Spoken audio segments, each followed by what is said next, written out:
Ang susunod na programa ay rated PG. Patnubay at gabay ng magulang ay kailangan sa mga batang manonood.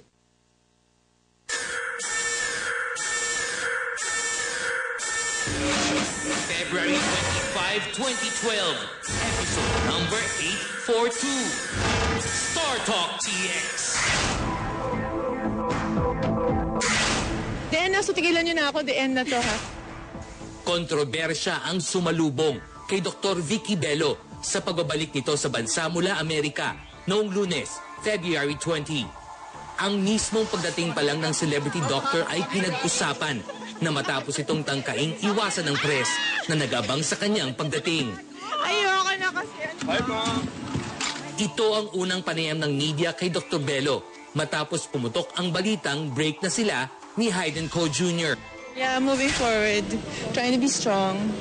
Hopefully, I'll be able to make it. Diba? I think I can naman.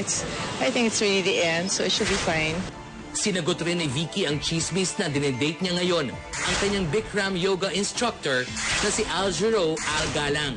It's not true. Not true at all. Totally not true. I guess binabaliktad lang ako. I gave everything I had. I have nothing left to give. So, I just go on na. I'll just move on with my life. And I hope that he moves on with him.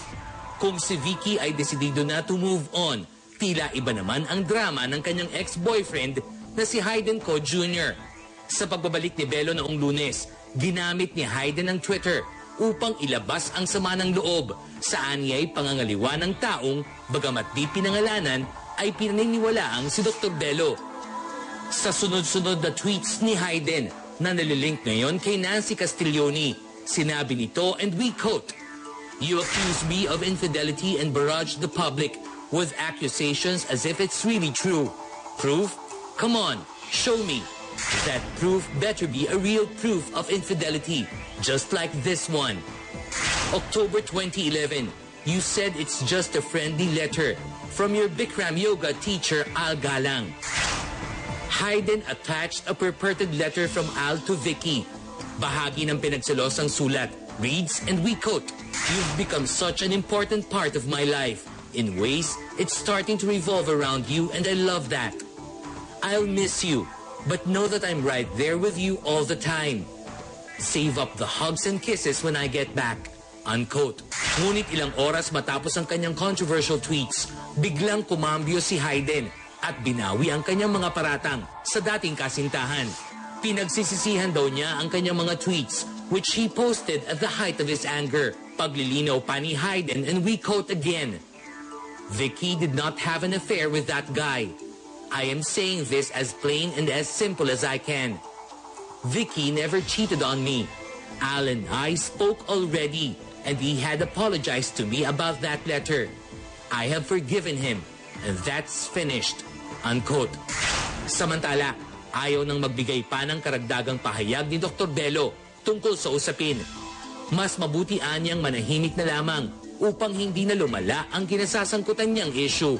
As for Hayden Ko Jr., nagpa siya itong iwan na lang ang Twitter kasabay ng pagpapahiwatig na hindi na niya itutuloy ang planong pagbabalik sa showbiz. Abangan, sino si Al Giro Al Galang? Siya nga ba ang bagong lalaki sa buhay ni Dr. Vicky Bello? She's beautiful, she's smart, she's got a wonderful personality. Al Galang, magsasalita na ngayong hapon. Ang eksplosibo at eksplosibong panayam ng Star Talk TX. Abangan!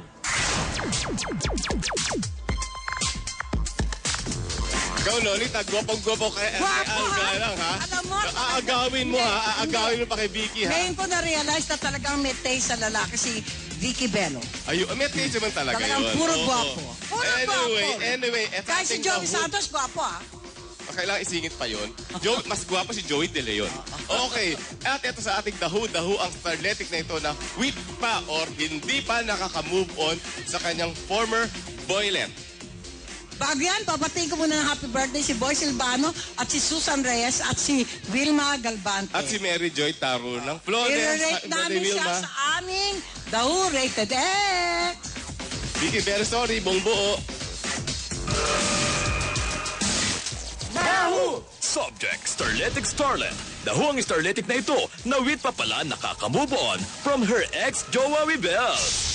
Dictionary, Joey Bells, meaning the significant other, BF, GF, Shota, Showa, Jowa, Joey Bells, Bow. May katagalan na kasi since nag-part ways si Starletic at si Joey Bells. So, maski na may konting kilig pang nalalabit, supposedly ay nakamove on na pareho. Sa isang show, sabay nag-guest ang dalawa at sabay pang in-interview on cam as if walang... Beso-beso nga. Parang okay lang ang lahat. Gumura away na si ex-Joey Bells, pero si Starletic patungtong sa backstage. Bonggang-bonggang umatungal with matching hysteria.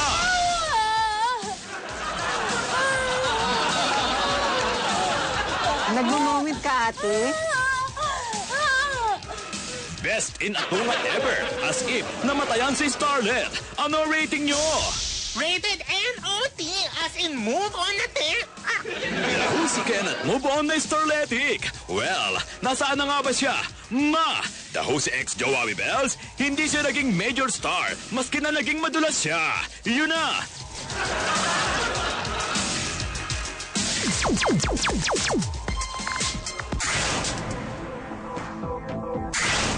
I was more nervous siguro than her being nervous.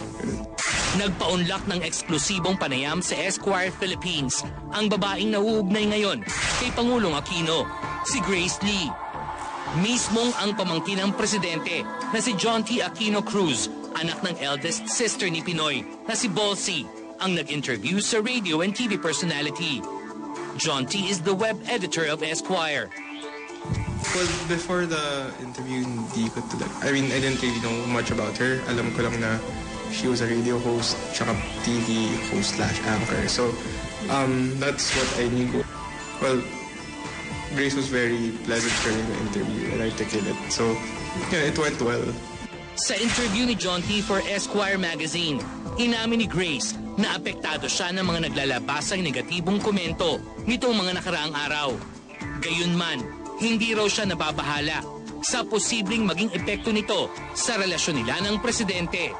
Grace Lee explained, and we quote, "I know he knows better than what's being reported. I don't owe him an explanation because he knows the truth." Unquote. Ipinagtanggol din ng dalaga si Pinoy laban sa mga kritiko nito. The feisty Korean said, and we quote again, "Nakakagalit kapag yung mga tao sinisiraan ng mga taong importante sa buhay mo. I'm trying to be strong. I know he's a very strong person, and that gets me through it. And at the end of the day, magkakampi kami." Unquote. Bagamat may impresyong strong ang kanyang personality, inamin ni Grace kay John T., "I don't know how to be mean, face-to-face. Sa Twitter lang ako matapang." Unquote. Tumanggi ang anak ni Bolsy na magbigay ng pahayag sa nababalitang relasyon ni Grace sa kanyang tito Noy.